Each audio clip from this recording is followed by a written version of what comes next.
ॐ भूर्भुवः स्वः तत्सवितुर्वरेण्यं भर्गो देवस्य धीमहि धियो यो नः प्रचोदयात्। ॐ शान्ति शान्ति शान्तिः। नमस्ते मेरे प्यारे दोस्तों, ये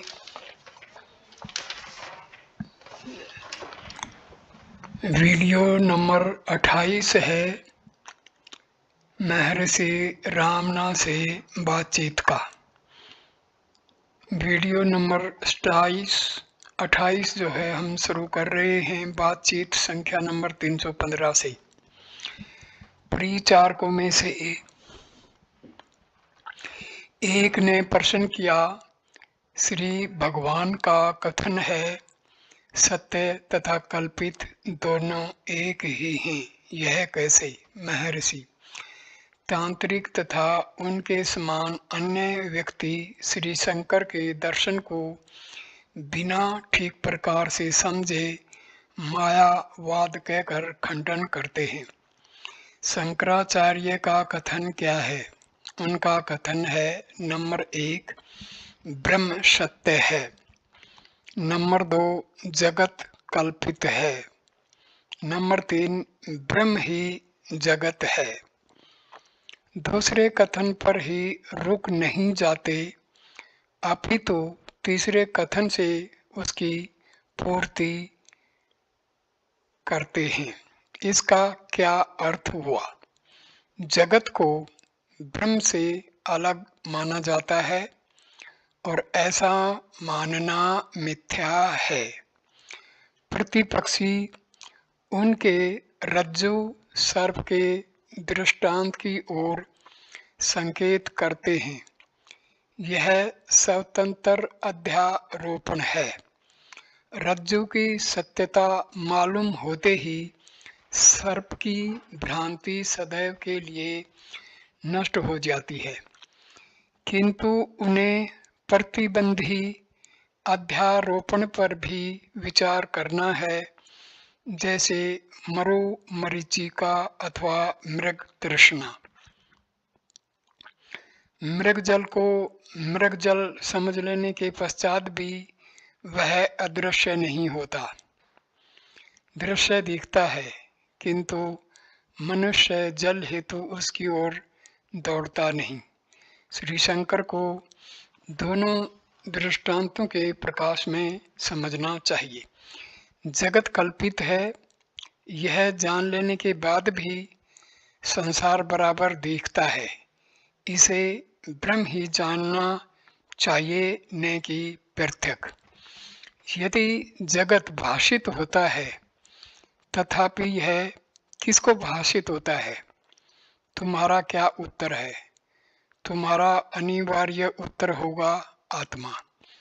यदि नहीं तो क्या जानने वाले आत्मा के अभाव में जगत दिखेगा?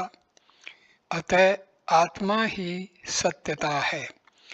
उनका यही निष्कर्ष है।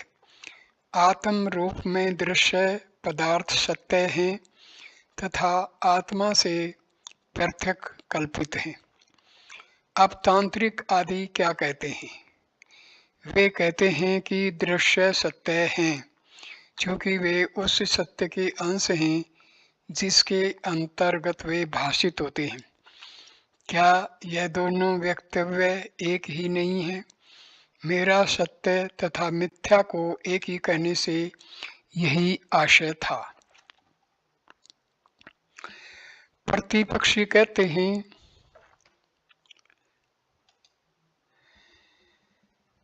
स्थिति सापेक्ष तथा स्थिति निरपेक्ष भ्रांतियों पर विचार करने के पश्चात प्रकट होता है कि मृग तृष्णा में भाषित होता है जल पूर्णतया भ्रामिक है, क्योंकि उस जल को किसी भी काम में नहीं लिया जा सकता, जबकि जगत का दृश्य भिन्न प्रकार का है, क्योंकि यह उपयोगी है। इस प्रकार बाद का उदाहरण पहले उदाहरण की समानता में कैसे ठहर सकता है? कोई दृश्य केवल इसलिए सत्य नहीं हो जाता कि वह एक तथा अनेक उपयोग का है। स्वप्न का उदाहरण लें। स्वप्न की सृष्टियों का उपयोग है।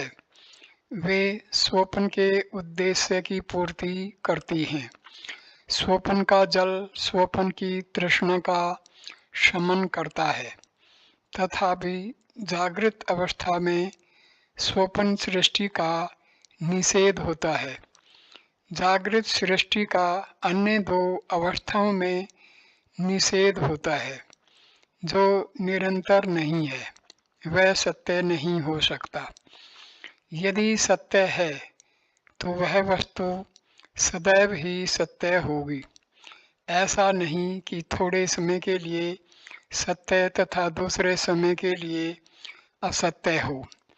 यही बात धातु की सृष्टि की है। वे सत्य भाषित होते हैं, तथापि भ्रामक हैं। इसी प्रकार जगत स्वतः सत्य नहीं हो सकता, अर्थात अद्य सत्य सत्यता से पृथक सत्य नहीं हो सकता। 316 सिनेमा के चित्र में पर्दे पर अग्नि है। क्या वह पर्दे को जलाती है? वहाँ जल प्रपात दिखता है। क्या वह पर्दे को गीला करता है? वहाँ यंत्र आदि हैं। क्या वे पर्दे को हानि पहुँचाते हैं? इसीलिए कहा गया है, अच्छे दोयम, अदा होयम, अकले दोयम आदि। ब्रह्म अर्थात आत्मा के पर्दे पर अग्नि, जल आदि दृश्य हैं जो उसको प्रभावित नहीं करते। 6 जनवरी 1937। बातचीत संख्या नंबर 317। श्री पारखी। अनेक दर्शन मुझसे कहते हैं कि उन्हें आपसे दिव्य दर्शन अथवा भावधारा आदि की प्राप्ति होती है। मैं गत 1.5 माह से यहाँ हूँ, किंतु मुझे अभी तक किसी प्रकार का किंचित मात्र भी अनुभव नहीं हुआ। क्या इसका कारण यह है कि मैं आपकी कृपा का पात्र नहीं हूँ? यदि ऐसा है तो मैं अपमानजनक अनुभव करता हूँ कि दूर देश के विदेशी तो आपके अनुग्रह से लाभान्वित हों, पर मैं वशिष्ठ के कुल से उत्पन्न होकर भी आपके अनुग्रह से वंचित रहूं। क्या आप कृपा करके मुझे इस अपमान से बचने के लिए कुछ प्रायश्चित बताएंगे?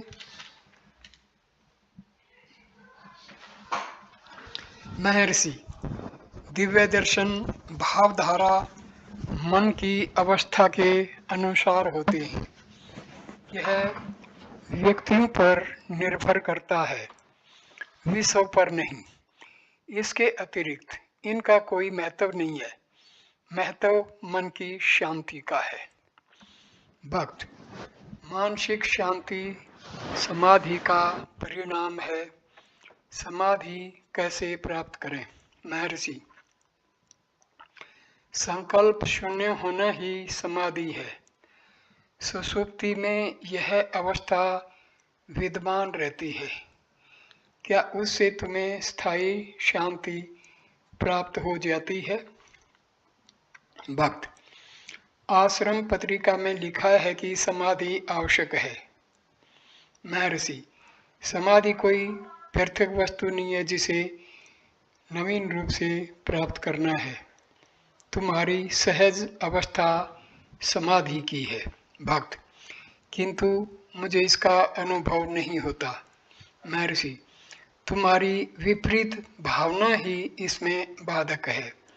भक्त, क्योंकि मैं आत्म साक्षात्कार नहीं कर पाया हूँ, इसलिए मैं कहता हूँ कि मुझे अपनी स्थायी समाधि की अवस्था का बोध नहीं है। महर्षि, यह बात को दोहराना ही हुआ। यही बाधा है। इस भाव के उदय होने का कारण यह है कि तुम स्वयं अपने को अनात्मा मानते हो। यही भूल है। अनात्मा को आत्मा मत मानो, तब तुम्हें आत्मा स्पष्ट होगी। भक्त, मैं इसे सिद्धांततः समझ गया, किंतु यथार्थतः नहीं। महर्षि, दो आत्माएं नहीं हैं कि आत्मा आत्मा के साक्षात्कार के न होने का वर्णन करे। भक्त, यह अब भी मेरे लिए सैद्धांतिक है। मुझे समाधि कैसे प्राप्त होगी? महर्षि, समाधि का प्रभाव अस्थायी है। जब तक यह रहती है तब तक आनंद रहता है। उस अवस्था से अलग होते ही पुरानी वासनाएं वापस आ जाती हैं। जब तक सहज समाधि में वासनाएं नष्ट न कर दी जाएं, तब तक समाधि से कोई लाभ नहीं। भक्त, किंतु सहज समाधि से पूर्व समाधि आवश्यक है। महर्षि, समाधि सहज अवस्था है, यद्यपि वहाँ क्रिया तथा दृश्य हैं, तथापि वे समाधि को प्रभावित नहीं करते। यदि इनको आत्मा से पृथक न माना जाए तो आत्मा की अनुभूति हो जाएगी। समाधि से क्या लाभ यदि उससे मन की शांति, स्थायी शांति प्राप्त न हो? यह जान लो कि चाहे कुछ होता रहे, तुम अब भी समाधि में ही हो, बस इतना ही है। भक्त, किंतु मैं इसे कैसे करूं? एक विद्वान ने कहा, यतो वाचो निवर्तन्ते अप्राप्य मनसा सह। जहाँ शब्दों का गमन नहीं, वहाँ मन से। प्रश्नकर्ता ने प्रत्युत्तर में कहा, मन सैवा व्याक्तव्यम भी तो कहा गया है, केवल मन से साक्षात करना। महर्षि, हाँ, शुद्ध मन अर्थात संकल्पों से मुक्त मन ही आत्मा है। निर्मल मन शुद्ध मन से परे है। भक्त, सिद्ध पुरुषों ने इसे सूक्ष्म से सूक्ष्म बुद्धि से देखा है। महर्षि, जो मन के लिए कहा गया था वह उसमें भी प्रयोग होता है।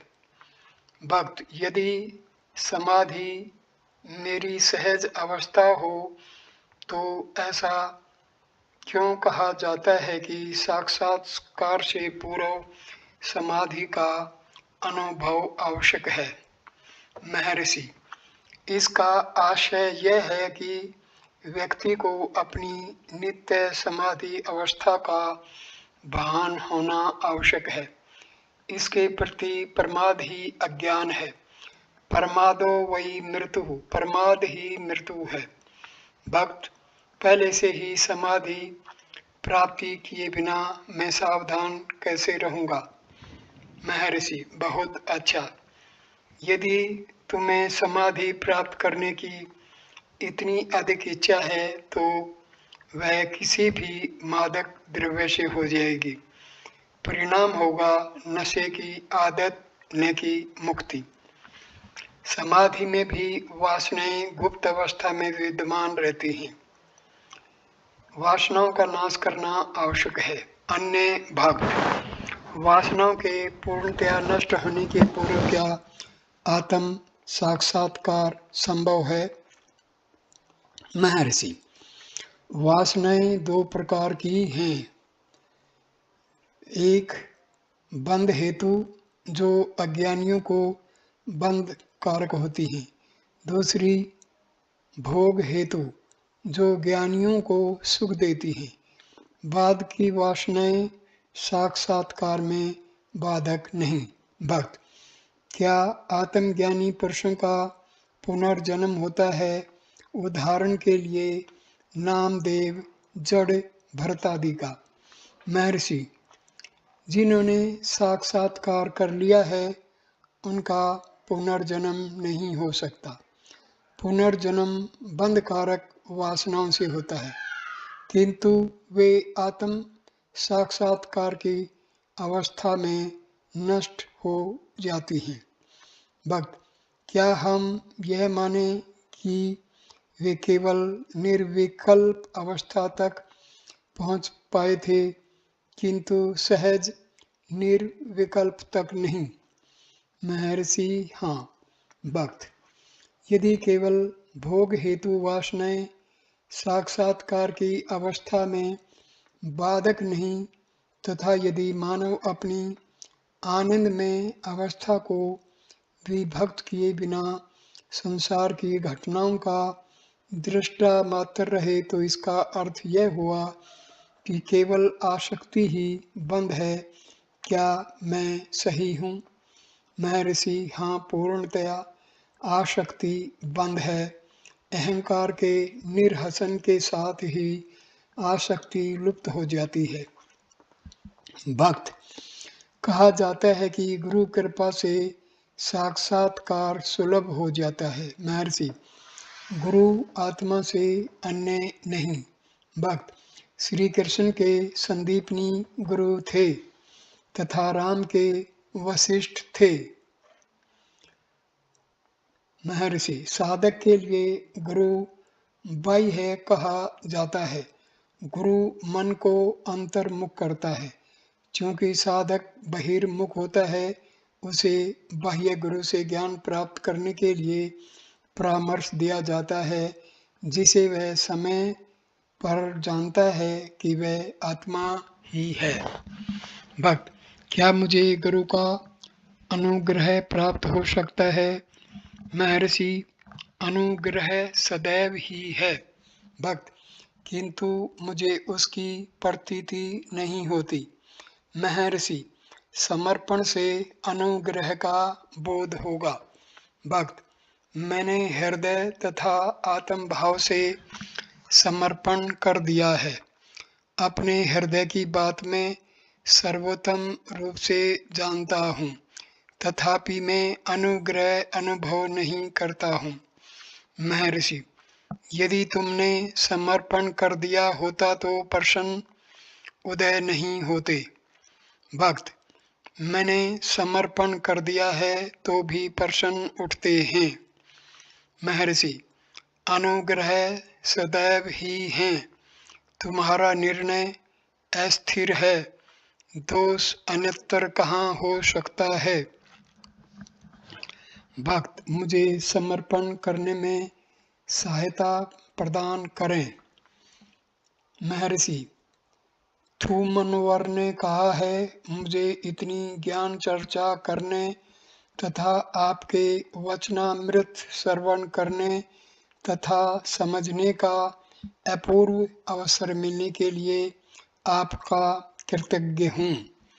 7 जनवरी 1937।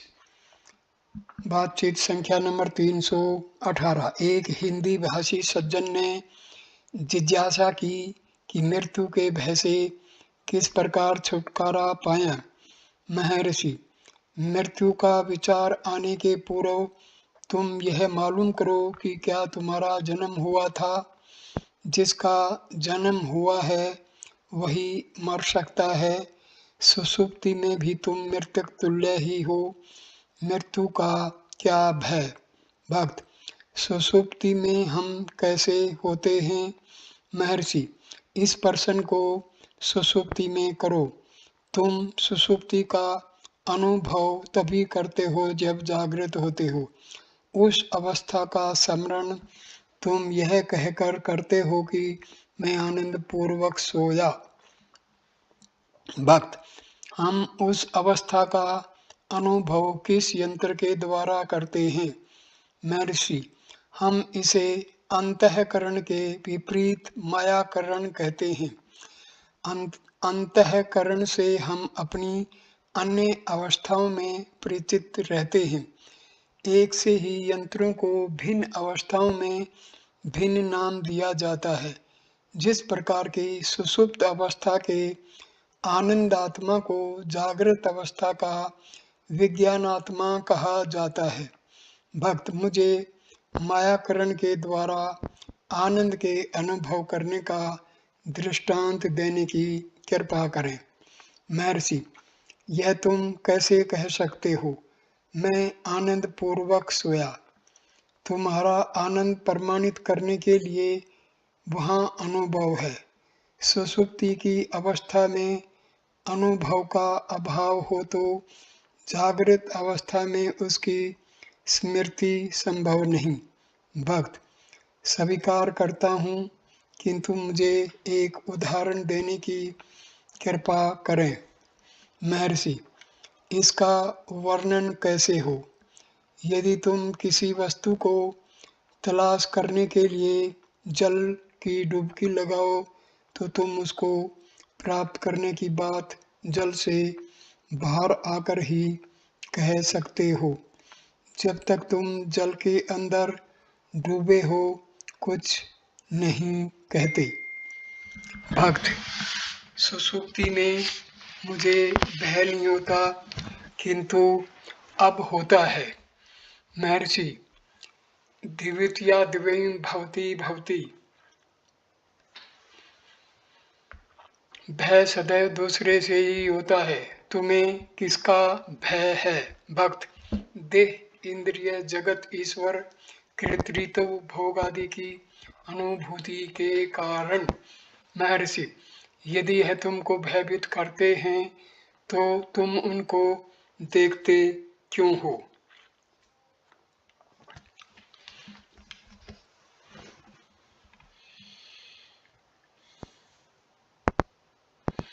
भक्त, क्योंकि इनसे बचा नहीं जा सकता। महर्षि, किंतु इनको तुम ही देखते हो। भय किसके लिए है? क्या यह उनको है? भक्त, नहीं, वह मेरे लिए है। महर्षि, क्योंकि तुम उनको देखते हो तुम उनसे भयभीत होते हो। इन्हें न देखो तो भय न होगा। भक्त, तब जागृत अवस्था में मुझे क्या करना आवश्यक है? महर्षि, आत्मा बने रहो, तब कोई भी दूसरी वस्तु तुमको भयभीत करने को नहीं रहेगी। भक्त, हाँ, अब मैं समझा। यदि मैं निज आत्मा का दर्शन करूं तो मेरी दृष्टि अनात्मा से हटी रहेगी और आनंद होगा, तथापि मृत्यु का भय है। महर्षि, केवल जिसका जन्म हुआ है वही मर सकता है। देखो, क्या तुम्हारा जन्म हुआ है जिससे मृत्यु तुम्हें भयभीत करे? बातचीत संख्या नंबर 319। गोवा के एक हिंदू श्री श्रीधर ने प्रश्न किया, योग है कर्मसु कौशलम, में कौशल क्या है, उसे कैसे प्राप्त करें? महर्षि, फल की चिंता त्याग कर कर्म करो। यह मत सोचो कि तुम करता हो। कार्य को प्रभु को समर्पित कर दो। यही कौशल है और यही उसकी प्राप्ति का मार्ग है। भक्त, समत्वम योग उच्यते, यह समत्व क्या है? महर्षि, यह अनेक तव में एक तव है। अब विषय नानात्व भासता है। सर्व पदार्थ में विद्यमान सम को देखो। जब ऐसा होता है तो द्वंद्वों में भी स्वाभाविकतया समता ही दिखेगी, तथापि सामान्यतया इसे ही समत्व की संज्ञा दी जाती है। भक्त, अनेकत्व में सम की प्रतीति किस प्रकार हो? महर्षि, दृष्टा केवल एक है, बिना दृष्टा के वे नहीं दिखते। दृष्टा में कोई परिवर्तन नहीं है, अन्य वस्तुएं चाहे कितनी ही परिवर्तित हों। योग कर्मसु कौशलम, गीता पाठ नंबर 2 श्लोक नंबर 50। कर्म की कुशलता ही योग है। समत्वम योग उच्यते, गीता पाठ 2 श्लोक 48 समतव ही योग है। मामेकम शरणम व्रज। गीता 18वां पाठ श्लोक 66। मेरी शरण में आ जाओ। एक मेवा अद्वितीयम, वह एक ही है और दूसरा नहीं है। कर्म, योग, भक्ति तथा ज्ञान के प्रतीक हैं तथा इनका भावार्थ एक ही है। केवल एक ही सत्य को विविध ढंग से कहा गया है। श्री एकनाथ राव, क्या इसके लिए अनुग्रह आवश्यक है? महर्षि, हाँ। भक्त, दैवी अनुग्रह को कैसे प्राप्त करें? महर्षि, आत्म समर्पण द्वारा। भक्त, फिर भी मुझे अनुग्रह की प्रतीति नहीं होती है। महर्षि, सत्यनिष्ठा का अभाव है। समर्पण ने शाब्दिक हो ने प्रतिबंधी। इन व्यक्तियों को स्पष्ट करने के लिए संत जस्तीनियन की पुस्तक में से उद्धरण पढ़े गए। प्रार्थना शाब्दिक नहीं होती, यह हृदय से होती है। हृदय में विलीन होना ही प्रार्थना है, यह अनुग्रह भी है। अलवार का कथन है, मैं सदा ही तुझे खोजता रहा, किंतु आत्मा का साक्षात करके मैंने जाना कि तुम आत्मा हो। आत्मा मेरा सर्वस्व है, इसलिए तुम मेरे सर्वस्व हो। भक्त, परिमितता, अज्ञान एवं कामनाओं की अशुद्धियाँ ही ध्यान में बाधा डालती हैं। उन पर कैसे विजय प्राप्त करें? महर्षि, उनके वश में नहीं आना चाहिए। भक्त, अनुग्रह आवश्यक है। महर्षि, हाँ, आरंभ भी अनुग्रह है तथा अंत भी अनुग्रह है। अंतर्मुखता अनुग्रह के कारण होता है। धैर्य अनुग्रह है तथा साक्षात्कार अनुग्रह है। इसी कारण कहा गया है, मामेकम शरणम व्रज। यदि किसी ने अपने आप को पूर्णतया समर्पण कर दिया है तो क्या कोई भाग रह गया है जो अनुग्रह की याचना करेगा? अनुग्रह ने उसे आत्मसात कर लिया है। भक्त, बाधाएं बलवान हैं और ध्यान में बाधा डालती हैं। महर्षि, यदि एक उच्चतर शक्ति को जानकर उसके प्रति समर्पण कर दिया है तो वे तुम्हें कैसे बाधा डाल सकेंगे?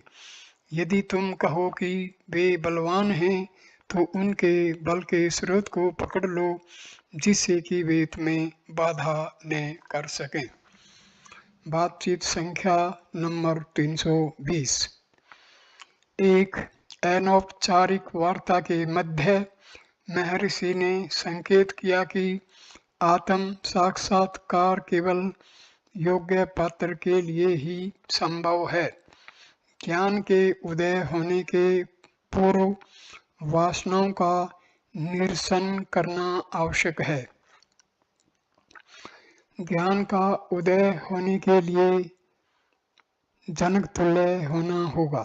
सत्य के लिए सर्वस्व त्याग करने के लिए तत्पर रहना परम आवश्यक है। पूर्ण विरक्ति ही पात्रता का सूचक है। बातचीत संख्या नंबर 321। भगत, जागृति में कलेशों का उदय होता है, वे क्यों उदय होते हैं? महर्षि, यदि तुम आत्म दृष्टि से करोगे तो यह नहीं रहेंगे। भक्त, यदि मैं कौन हूँ देखने का प्रयास करता हूँ तो मुझे कुछ भी नहीं मिलता। महर्षि, अपनी सुसुप्ति में तुम कैसे रहे थे?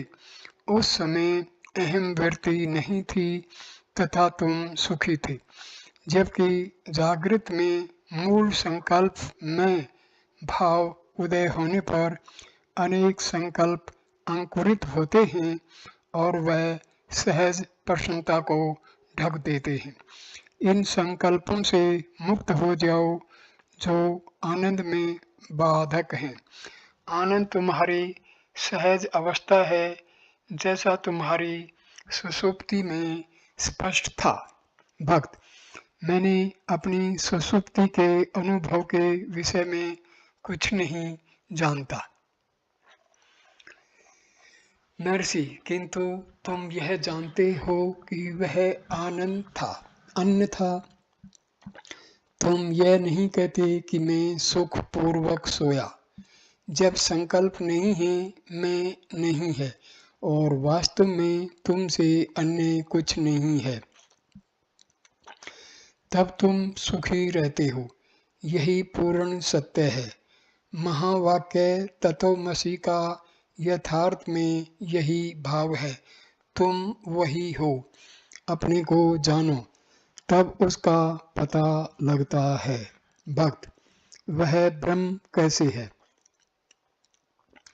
महर्षि, तुम अपने से पृथक ब्रह्म के संबंध में क्यों जानते हो? शास्त्रों का कथन है, तुम वही हो। आत्मा तुम्हारा अंतरंग है। तुम वास्तव में उसके बिना हो ही नहीं सकते। इसका साक्षात्कार करो, यही ब्रह्म का भी साक्षात्कार है। भक्त, किंतु मैं इसे नहीं कर सकता। अपनी आत्मा के साक्षात्कार करने के लिए मैं अत्यंत दुर्बल हूँ। महर्षि, उस अवस्था में स्वयं को पूर्णतया समर्पित कर दो और उच्चतर शक्ति स्वयं को प्रकट कर देगी। भक्त, पूर्णतया समर्पण क्या है? महर्षि, यदि कोई अपने आप को समर्पण कर देता है तो प्रसन्न करने के लिए अथवा संकल्प करने के लिए कोई नहीं रहता है। या तो मैं अहम भाव के संकल्प के स्रोत को दृढ़ता से पकड़ लेने से अथवा उच्चतर शक्ति को पूर्णतया समर्पित करने से संकल्पों का निरसन हो जाता है। आत्म साक्षात्कार के केवल यही दो मार्ग हैं। बातचीत संख्या नंबर 322। एक सुसंस्कृत महिला मद्रास के एक प्रसिद्ध सोलिसिटर की पुत्री ने प्रश्न किया, आपके उपदेशानुसार संकल्पों से मुक्त रहने का क्या उपाय है? क्या वह मैं कौन हूँ की एकमात्र खोज ही है? महर्षि, तुम्हें केवल सहज शांत रहना है, करो और देखो।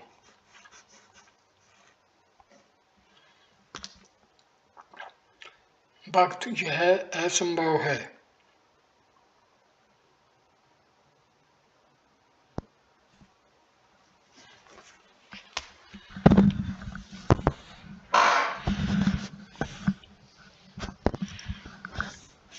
महर्षि, सही है, इसीलिए मैं कौन हूँ कि शोध का निर्देश दिया जाता है। भक्त, जिज्ञासा करने पर अंदर से कोई प्रतिक्रिया नहीं होती। महर्षि, तुम किस प्रकार की प्रतिक्रिया की आशा करते हो? क्या तुम वहाँ नहीं हो और क्या? भक्त, और अधिक संकल्प उठते हैं। महर्षि, तभी उसमें यही प्रश्न करो, मैं कौन हूँ? भक्त, क्या मुझे प्रत्येक संकल्प के उठने पर यह करना आवश्यक है? अच्छा, क्या जगत केवल हमारा संकल्प है? महर्षि, यह प्रश्न जगत पर छोड़ दो, यह उसे ही पूछने दो, मैं अस्तित्व में कैसे आया? भक्त, क्या आपका आशय है कि इससे मेरा संबंध नहीं था? महर्षि, गहन निद्रा में कुछ भी अनुभव नहीं होता। ये सब जागृति के बाद ही दिखते हैं। संकल्पों के उदय होने के बाद ही जगत भाषित होता है। यही संकल्प के अतिरिक्त और क्या हो सकता है? एक अन्य दर्शक ने पूछा, मन को शांत करने के लिए हम क्या करें?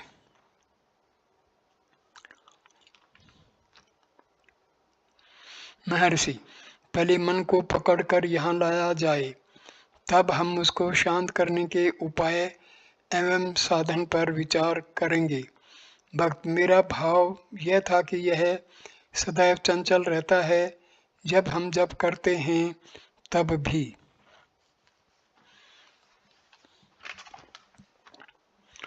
महर्षि, जप का उद्देश्य केवल मन को शांत करना है।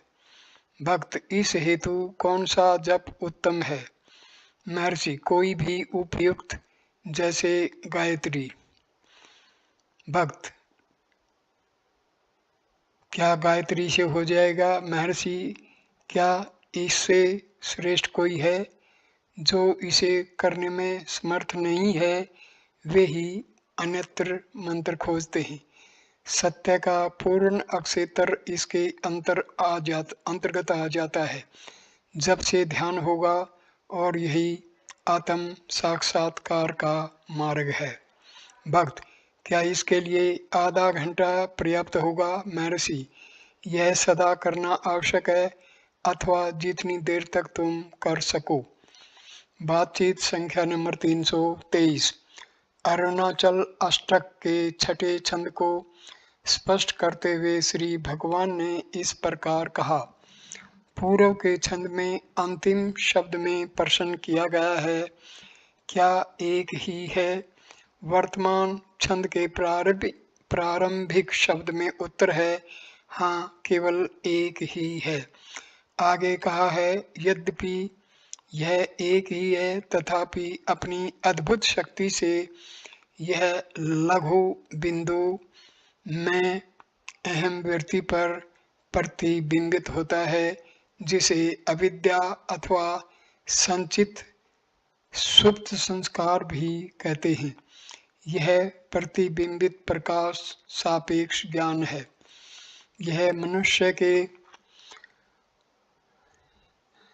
प्रारब्ध के अनुसार अंतस्थ सुप्त संस्कारों को स्थूल जगत के रूप में व्यक्त करता है एवं बाह्य स्थूल जगत को सूक्ष्म अंतस्थ संस्कारों के रूप में लौटा लेता है।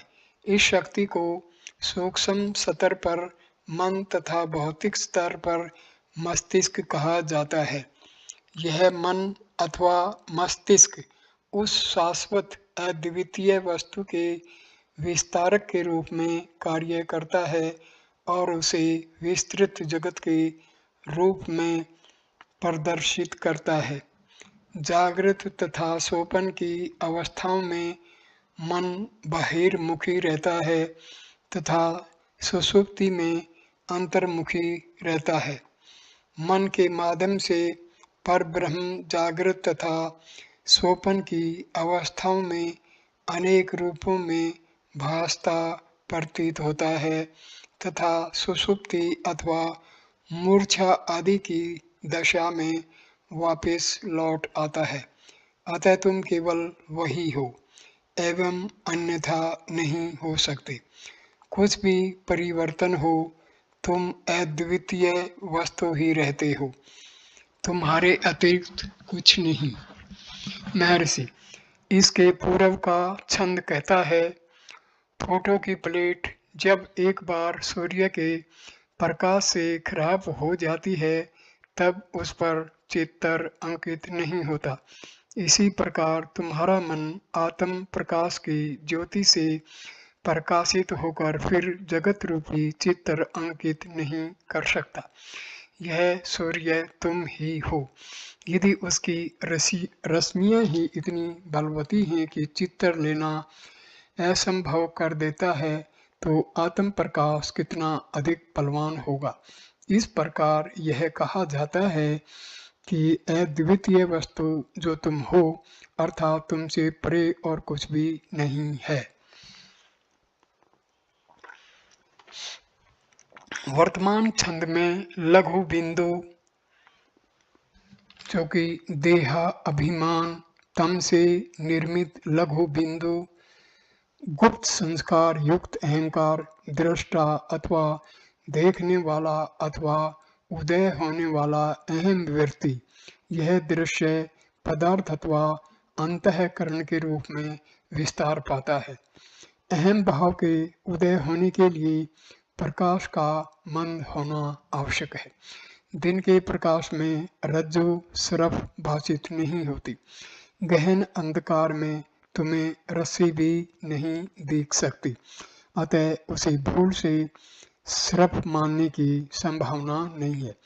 केवल मंद प्रकाश में झुटपुटे में छायाओं द्वारा किए गए धुंधले प्रकाश में अथवा अंधेरे के मंद प्रकाश में ही रज्जु को सर्प मानने की भूल होती है। इसी प्रकार वह शुद्ध प्रकाश आत्मा अहम बनकर उठता है। अंधकार के जरिए आए हुए उसके प्रकाश से ही यह संभव है।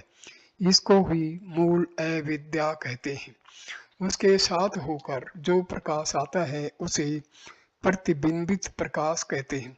शुद्ध प्रतिबिंबित प्रकाश को शुद्ध मन अथवा ईश्वर कहते हैं। ईश्वर माया से युक्त होता है। दूसरे शब्दों में प्रतिबिंबित प्रकाश ही ईश्वर है। अन्य नाम निर्मल मन अशुद्ध मन का भी संकेत करता है। यही राजसिक अथवा सक्रिय मन अथवा अहंकार है। यह भी उपरोक्त सात्विक मन से केवल दूसरे प्रतिबिंब के द्वारा प्रक्षिप्त किया जा सकता है। इस प्रकार अहंकार अविद्या का परिणाम है। तब तामसिक अथवा प्रमादी मन अंतःकरणों के रूप में आता है। यह जगत के रूप में भासता है। स्थूल देह दृष्टि से इसे मस्तिष्क के माध्यम द्वारा बाह्य स्तर पर जगत रूप में भाषित होना कहा जा सकता है, किंतु स्थूल देह केवल मन की है। मन चार अंतःकरणों वाला कहा जा सकता है, अथवा व्यक्ति भेद अथवा छठी इंद्रिय, अथवा बुद्धि को अहंकार से तथा चित्त को मन से अर्थात स्मरण शक्ति को संकल्प शक्ति से संयुक्त किया जा सकता है। इसके दो भाग माने जा सकते हैं, अहंकार तथा मन। इस दृष्टि से विज्ञानात्मा अथवा अहंकार अथवा देखने वाला दृष्टा होगा तथा मनोमय कोश अथवा दिखने वाले दृश्य पदार्थ। जागृत, स्वप्न एवं सुषुप्ति अवस्थाओं की उत्पत्ति मूल अविद्या से है। मन के आवरण में ही मन के बहिर्मुख हो जाने पर तथा जागृत तथा स्वप्नावस्था में अपनी वृत्तियों से अनुभव करने में तथा सुषुप्ति में मन लय हो जाने में एक दिव्य शक्ति जगत एवं व्यक्तियों के कार्यों का नियंत्रण करती है। स्वयं प्रकाश सत्व के आधार पर प्रतिबिंबित प्रकाश से दृश्य मात्र हैं। जिस प्रकार दिन के प्रखर प्रकाश में न रज्जु सर्प देखना संभव है न गहन अंधकार में स्वयं रस्सी का, इसी प्रकार जगत स्वयं प्रकाश में अस्तित्व की समाधि अवस्था में अथवा सुषुप्ति में अथवा मूर्छा आदि में नहीं दिखता। केवल प्रतिबिंबित प्रकाश से ही अपने आधार से असवतंत्र यह संसार उदय होता है, अपनी स्थिति पाता है और लय हो जाता है। इसका नाना तो भी सत्यता अर्थात मूल स्रोत से पृथक नहीं हो सकता। यहाँ एक लीला हो रही है जिसमें अद्वितीय सत्ता नानात्व होकर दिखती है और फिर अदृश्य हो जाती है। ऐसा करने के लिए एक आश्चर्यजनक शक्ति का होना आवश्यक है। वह शक्ति भी अपने स्रोत से स्वतंत्र नहीं हो सकती। स्वप्रकाश शुद्ध स्वरूप में शक्ति का भास नहीं होता है तथा उसके कार्य सबको विदित हैं कितना भव्य।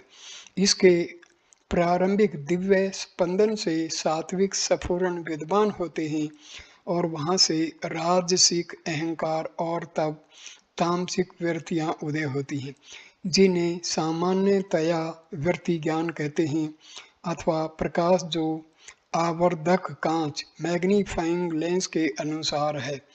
जिस प्रकार कृत्रिम प्रकाश किसी कांच लेंस के जरिए ही पर्दे पर आता है, वैसे ही यह प्रतिबिंबित प्रकाश संसार रूपी दृश्य आकार लेने से पहले कल्पना के जरिए ही बाहर आता है। वास्तविकता से कल्पना ही बीज से संसार है, आगे वही विस्तृत संसार होकर दिखता है। यह अलौकिक शक्ति है।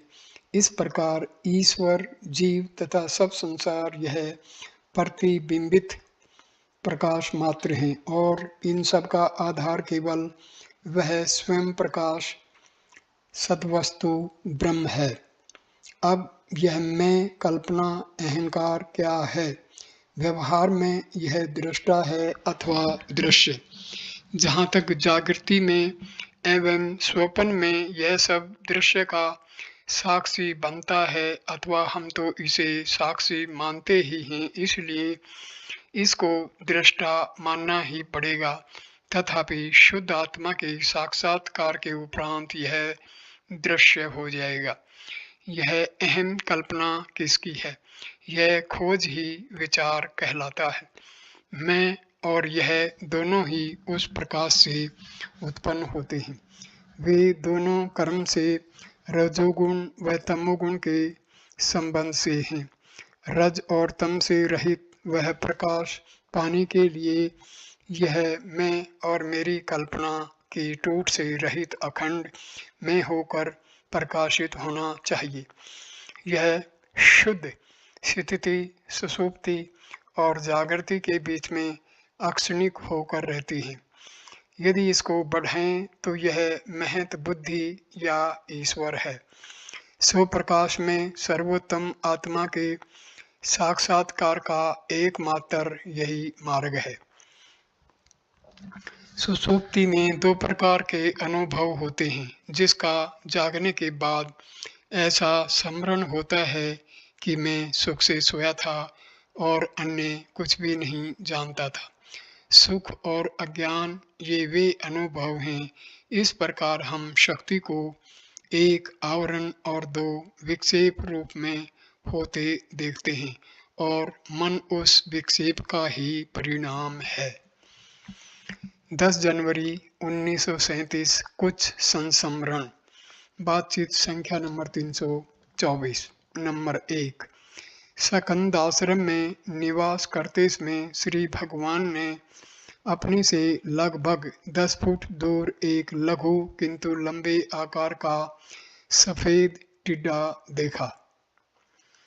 श्री भगवान उसकी ओर निहार रहे थे तथा वह उनकी ओर। अचानक उसने लंबी छलांग लगाई तथा निश्चित रूप से श्री भगवान की एक आंख पर बैठ गया।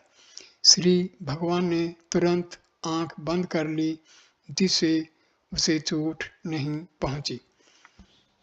दूसरा, 2 मोर पंखे के समान पंख फैलाकर नाचा करते थे। एक काला सर्प भी इस खेल में भाग लिया करता था तथा अपना फन ऊंचा कर उनके इधर उधर घूमता रहता था।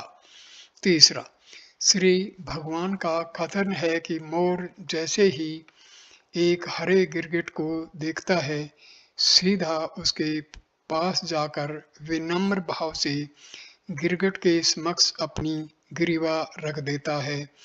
गिरगिट इसे काट लेता है तथा मयूर को मार देता है। चौथा, एक बार रंगास्वामी आयंगार पर्वत पर घूम रहे थे। समीप ही एक तेंदुआ था। उन्होंने एक पत्थर फेंका। तेंदुआ घूमकर उनकी ओर आया। वे अपनी जान बचाने को भागे। श्री भगवान उन्हें मार्ग में मिले तथा उनसे कारण पूछा। आयंगर दौड़ते हुए केवल तेंदुआ ही कह पाए। जहाँ पशु था उस स्थान पर श्री भगवान गए तो वहाँ शीघ्र ही वह शीघ्र ही दूर चला गया। यह प्लेग के समय की घटना है। मंदिर के आसपास तेंदुए स्वच्छंदता से घूमा करते थे, कभी-कभी 2 एवं 3 की संख्या में। 5वां, श्री भगवान ने कहा, प्राय मेंढक की योगी से तुलना की जाती है। काफी समय तक वह शांत रहता है। मेंढक की गर्दन के नीचे की त्वचा में जब कंपन होता है तभी वह जीवित प्रतीत होता है। मेंढक असाधारण लंबे समय तक अपनी जीवंतता को स्थगित रख सकता है। ऐसा कहा जाता है कि वे अपनी जिह्वा को निगल जाते हैं। जिह्वा को निगल जाना एक यौगिक अभ्यास है। इससे सजीवता स्थगित हो जाती है। योगी का शरीर शांत नहीं होता, किंतु जीवन क्रिया को फिर से प्रारंभ करने के पहले किसी अन्य व्यक्ति को योगी की जिह्वा बाहर निकालनी होगी। यह एक आश्चर्य है कि मेंढक निगली हुई जिह्वा को किस प्रकार बाहर निकालकर फिर से गतिशील हो जाता है। 11 जनवरी 1937। बातचीत संख्या नंबर 6। सरल मलयालम गद्य में रचित रामायण रघुवीरन पढ़ते में एक प्रश्न आया कि हनुमान जी शारीरिक रूप से लंका पहुंचने से पूर्व मानसिक रूप से वहां पहले ही पहुंच गए। श्री भगवान ने इस बात पर बल दिया कि शारीरिक क्रिया से मानसिक प्रयास शीघ्र कार्य करता है।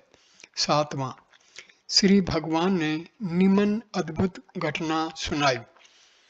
एथोथाचन नामक एक महान मलयाली संत तथा लेखक ने जब मंदिर में प्रवेश किया तब उनके पास कुछ मछलियां छिपी हुई रखी थी।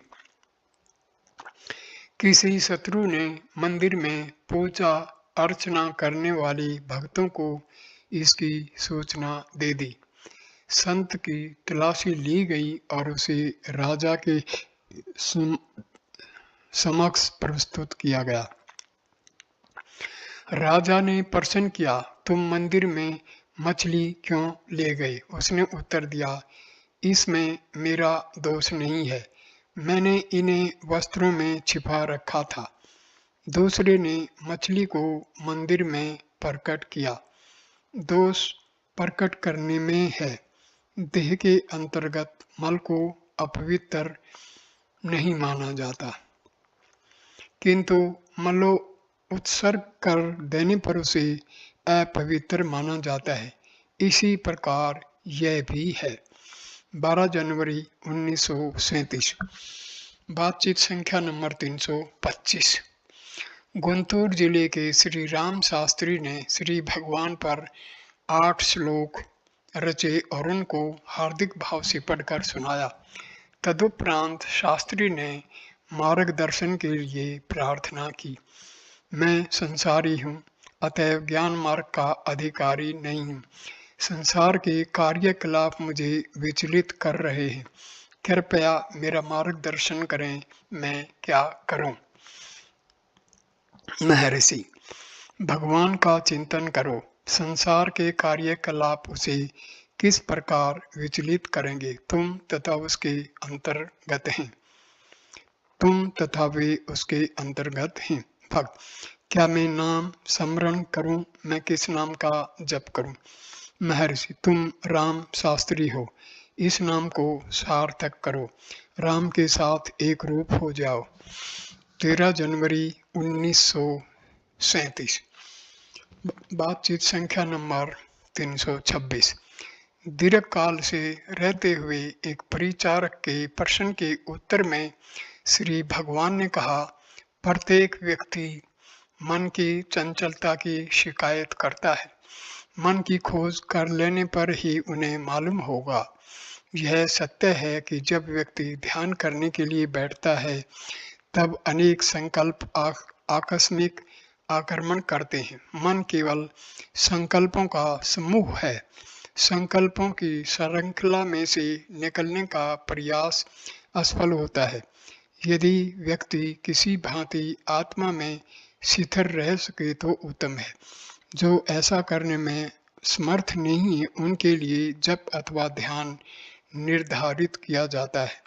यह हाथी को अपनी सूंड में पकड़ रखने को जंजीर का एक टुकड़ा देने जैसा है। हाथी की सूंड सामान्यतया चंचल होती है। नगर की सड़कों पर ले जाते समय वह उसे प्रत्येक दिशा में घुमाता है। यदि एक जंजीर दे दी जाए तो चंचलता नियंत्रित हो जाती है। चंचल मन की भी यही स्थिति है।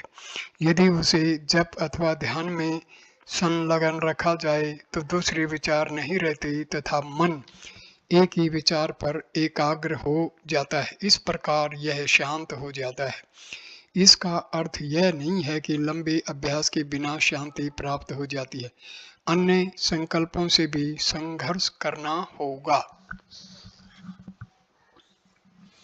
एक अन्य उदाहरण है। मान लो एक गाय आवारा होकर भटक पड़ोसी के खेत में चरने चली जाती है। गाय अपनी चोरी की आदत सहज नहीं छोड़ती। उसे पशुशाला में रखना कैसे संभव हो यह सोचो। यदि उसे पशुशाला में बलपूर्वक रस्सी से बांध दिया जाए तो वह भाग जाने के लिए उत्तम अवसर की प्रतीक्षा करेगी। यदि पशुशाला में उसे उत्तम घास से लुभाया जाता है तो वह पहले दिन एक बार खाकर फिर भागने की अवसर की प्रतीक्षा करती है। अगले दिन वह 2 बार खाती है तथा इस प्रकार प्रतिदिन अधिक अधिक सेवन करती जाती है जब तक कि उसे उसके दुष्ट संस्कारों से पूर्णतया छुटकारा नहीं मिल जाता। विकारों से पूरी तरह मुक्त होने पर उसे निश्चिंतता पूर्वक स्वतंत्र छोड़ा जा सकता है और तब वह पड़ोसियों के चरागाहों में नहीं भटकेगी। बाद में वह पशुशाला में पीटे जाने पर भी पशुशाला नहीं छोड़ेगी। मन की भी यही दशा है। गुप्त वासनाओं के बल से जो संकल्पों के रूप में उदय होते हैं, मन बाहर भटकने का आदी हो गया है। जब तक अंदर वासनाएं होंगी वे बाहर प्रकट होकर ही समाप्त होंगी। संकल्प ही मन है। मन की खोज करने से कि यह क्या है, संकल्प पीछे चले जाएंगे तथा साधक जान लेगा कि वे आत्मा से उदय होते हैं। इन संकल्पों के समूह को हम मन कहते हैं।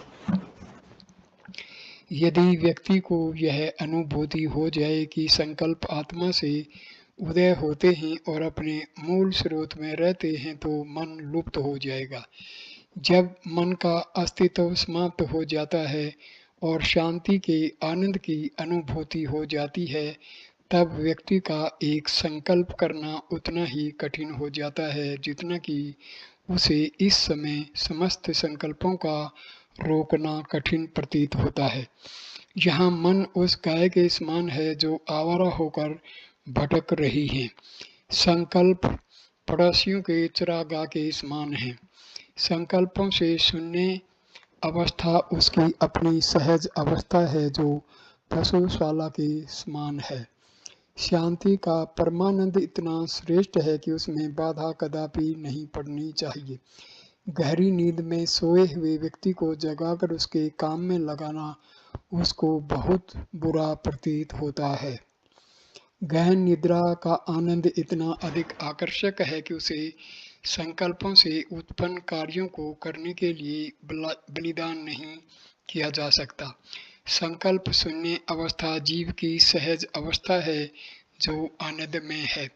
क्या ऐसी अवस्था को त्याग कर संकल्पों से परिपूर्ण एवं दुखी अवस्था को ग्रहण करना दुर्भाग्यपूर्ण नहीं?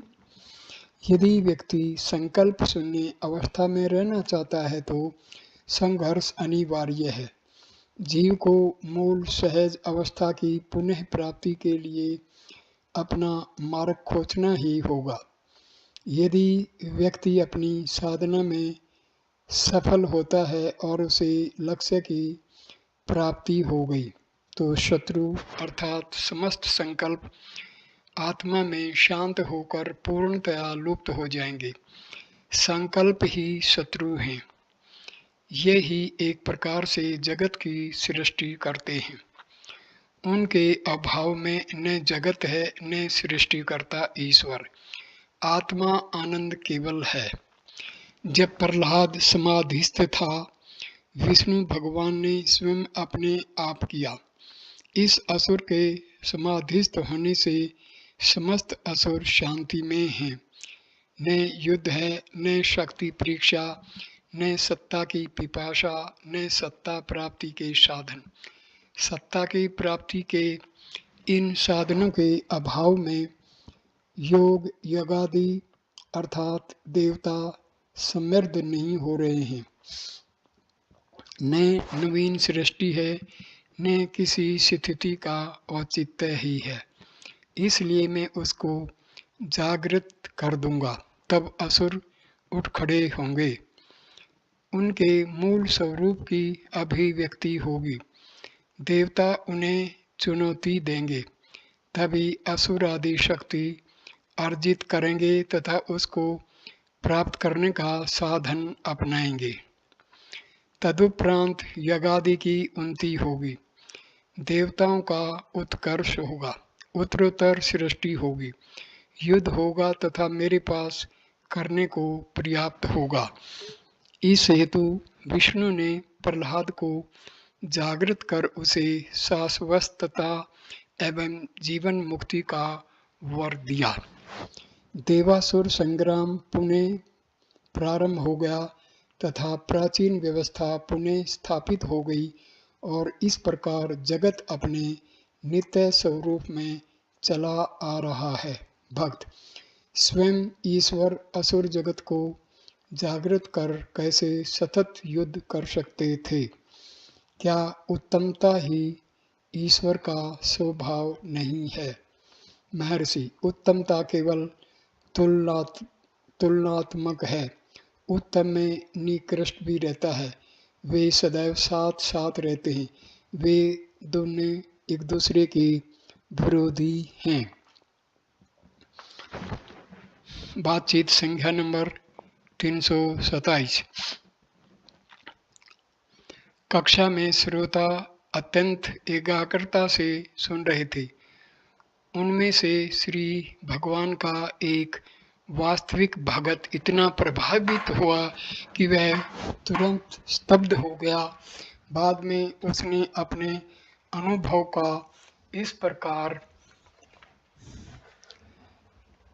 निम्न प्रकार से वर्णन किया।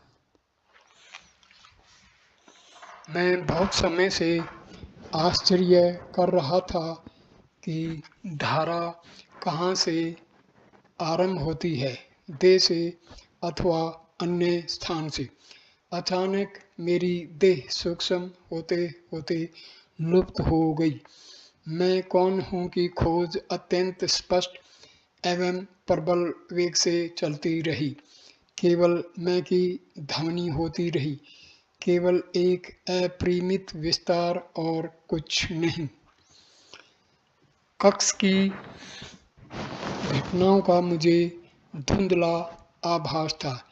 मैं जानता था कि वैदिक उच्चारण के बाद लोग प्रणाम करने के लिए खड़े हुए थे। मैं खड़ा होना चाहता था, किंतु यह संकल्प शीघ्र ही विलीन हो गया। मैं फिर उस पूर्णता में खो गया।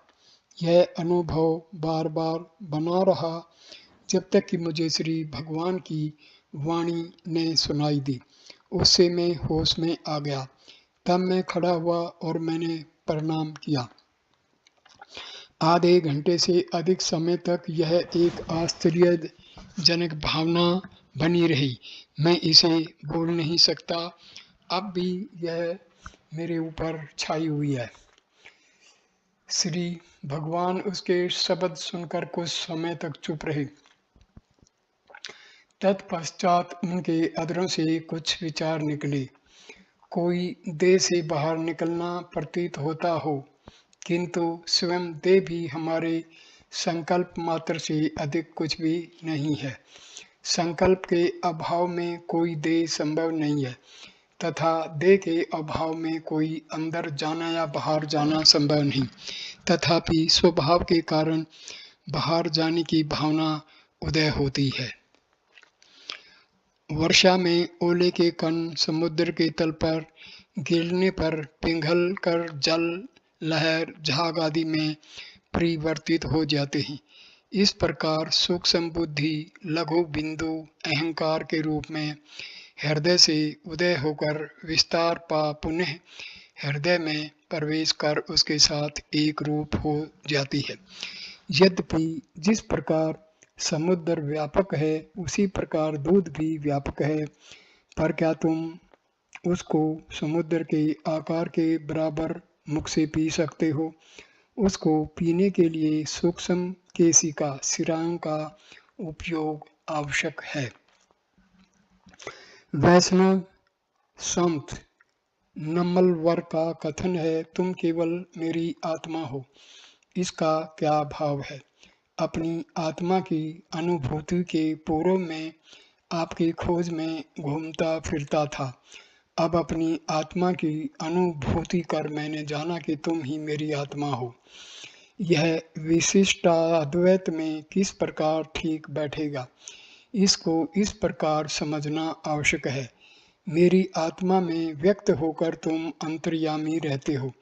इस प्रकार मैं तुम्हारे शरीर का अंश हूँ तथा तुम इस शरीर के स्वामी शरीरी हो।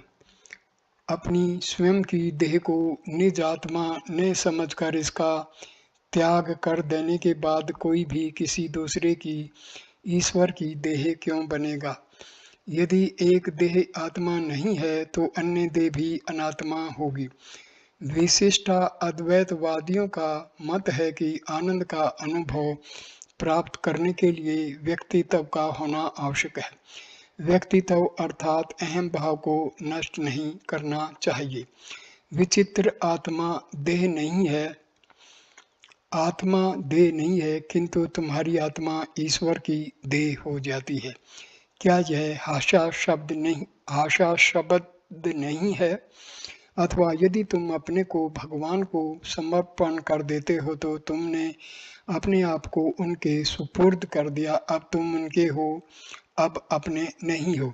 यदि भगवान को देह की आवश्यकता है तो उसे अपने आप के लिए स्वयं ही उसका प्रबंध करने दो। तुमको यह नहीं कहना है कि भगवान शरीर का स्वामी है।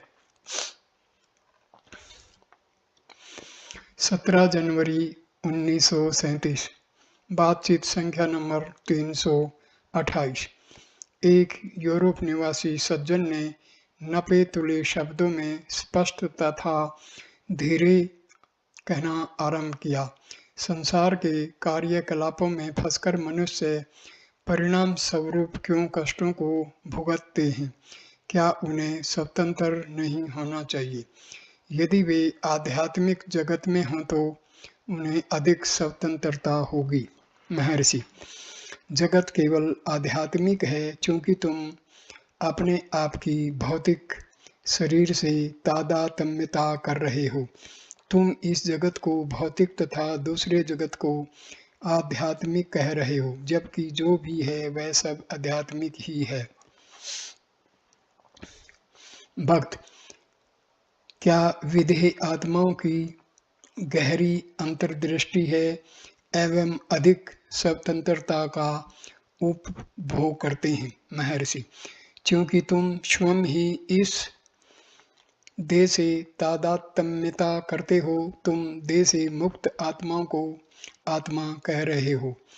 इन परिमितताओं से तुम उनकी परिमितताओं की बात करते हो और उनकी अक्षमताओं को जानना चाहते हो। देह मुक्त आत्माओं के भी सूक्ष्म शरीर होते हैं, अन्यथा तुम उन्हें देह मुक्त आत्मा नहीं कहोगे। देह मुक्ति से आशय है इस स्थूल देह से वंचित होना। जहाँ तक तुम उन्हें व्यक्तित्व प्रदान करते हो वहाँ तक वे अपने सूक्ष्म शरीरों में केंद्रित हैं। उनकी परिसीमाएं उनकी अवस्था के अनुसार होंगी। जिस प्रकार तुम अपनी परिसीमाओं का भार अनुभव करते हो, वे भी अपनी परिसीमाओं के भार को अनुभव करते हैं। आत्मा तथा आध्यात्मिक जगत से मेरा अभिप्राय पूर्ण चैतन्य से सापेक्ष से नहीं। यदि तुम अपने को आत्मा अनुभव कर लोगे, तो यह जगत तुम्हें केवल आध्यात्मिक प्रतीत होगा, न कि भौतिक। भक्त, क्या उनके शरीर हमारे शरीरों के समान अस्थायी हैं? क्या उनका पुनर्जन्म होता है? महर्षि, यह प्रश्न इसलिए उदय होते हैं क्योंकि तुम स्वयं को देह मानते हो। इस देह का जन्म तथा मृत्यु होती है तथा जब यह शरीर गिरता है, दूसरी देह उदय होती है जिसे पुनर्जन्म कहते हैं। पर क्या तुम देह हो? यदि तुम यह जान लो कि तुम यह देह नहीं हो किंतु आत्मा हो, तो तुम स्थूल तथा सूक्ष्म शरीरों से मुक्त हो जाओगे तथा फिर कोई परिसीमाएं नहीं रहेंगी। किसी भी प्रकार की परिमितताओं के अभाव में भौतिक अथवा आध्यात्मिक जगत कहाँ है? पुनर्जन्म का प्रश्न कैसे उत्पन्न होगा? फिर इसे दूसरे दृष्टिकोण से सोचें। तुम स्वप्न में स्वप्न शरीर का निर्माण कर उस स्वप्न शरीर से काम लेते हो। जागृत अवस्था में वह मिथ्या हो जाता है। इस समय तुम अपने को यह देह समझ रहे हो, न कि स्वप्न शरीर। तुम्हारे स्वप्न में स्वप्न शरीर इस देह को मिथ्या कर देता है। इस प्रकार तुम देखोगे कि इन शरीरों में से कोई भी वास्तविक नहीं है, क्योंकि उनमें से प्रत्येक केवल एक समय सत्य रहता है तथा दूसरे अवसर पर मिथ्या हो जाता है। जो सत्य है वह सदैव ही सत्य होना चाहिए, पर तुम मैं कहते हो। यह मैं चेतना तीनों अवस्थाओं में सर्वथा विद्यमान है, इसमें कोई परिवर्तन नहीं है, केवल वही सत्य है। तीन अवस्थाएं मिथ्या हैं, वे केवल मन में हैं। मन ही तुम्हारे वास्तविक स्वरूप के दर्शन में बाधक है। तुम्हारा वास्तविक स्वरूप अपरिमित आत्मा का है। तुम्हारी सुषुप्ति में ऐसा ही था। अन्य दो अवस्थाओं में तुम्हें परिसीमाओं का भान होता है। अंतर किस कारण हुआ? सुषुप्ति में मन का अभाव था, किंतु स्वप्न तथा जागृत अवस्थाओं में मन विद्यमान रहता है। परिमितता का भाव मन का कार्य है। मन क्या है, इसे खोजो। यदि तुम इसकी खोज करोगे तो यह स्वयं ही नष्ट हो जाएगा, क्योंकि इसका कोई वास्तविक अस्तित्व नहीं है। यह संकल्पों का बना हुआ है। संकल्पों के नाश के साथ ही इसका लोप हो जाता है। भक्त, क्या तब मैं रहता हूँ? महर्षि, सुषुप्ति का तुम्हारा क्या अनुभव है? तब संकल्प नहीं थे, न मन था, तथा तब तुम भी थे।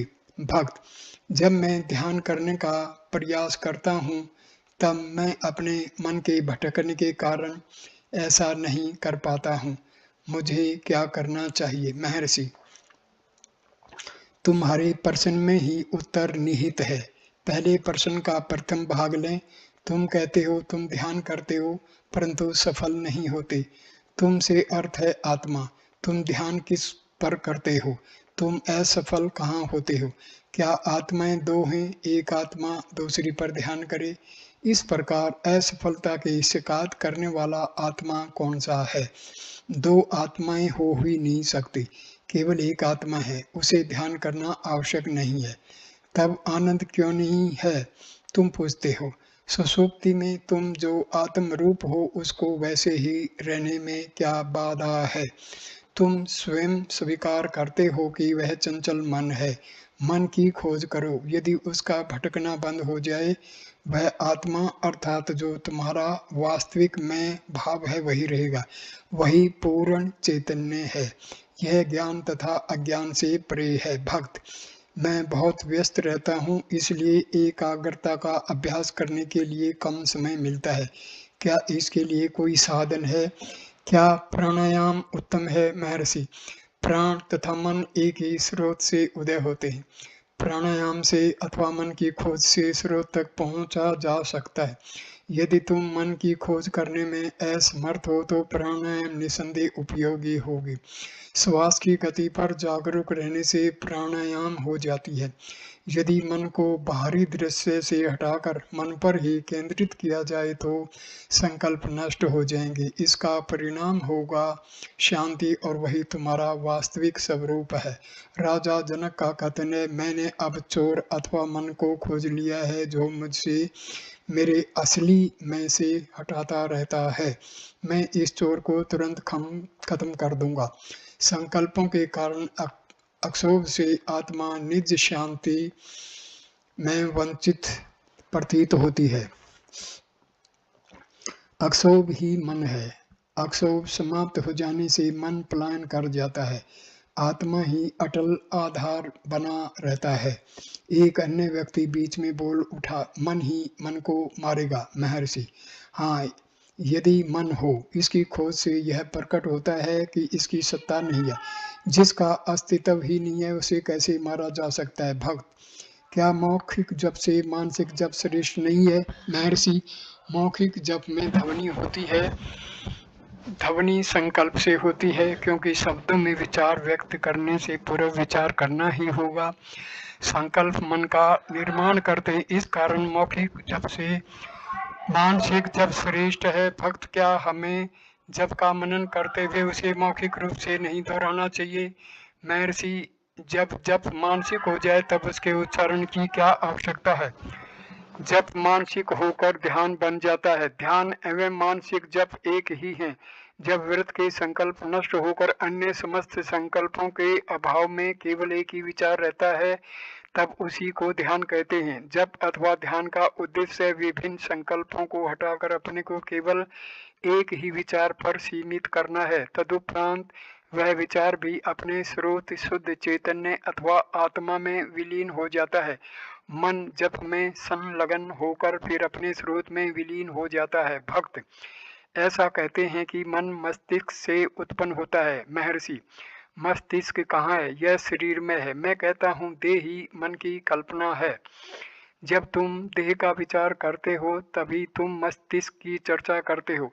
मन ही देह को उत्पन्न करता है तथा उसमें मस्तिष्क का निर्माण करता है तथा यह भी निश्चय करता है कि इसका स्थान मस्तिष्क है। भक्त, श्री भगवान ने एक पुस्तक में कहा है कि जप के मूल को खोजो।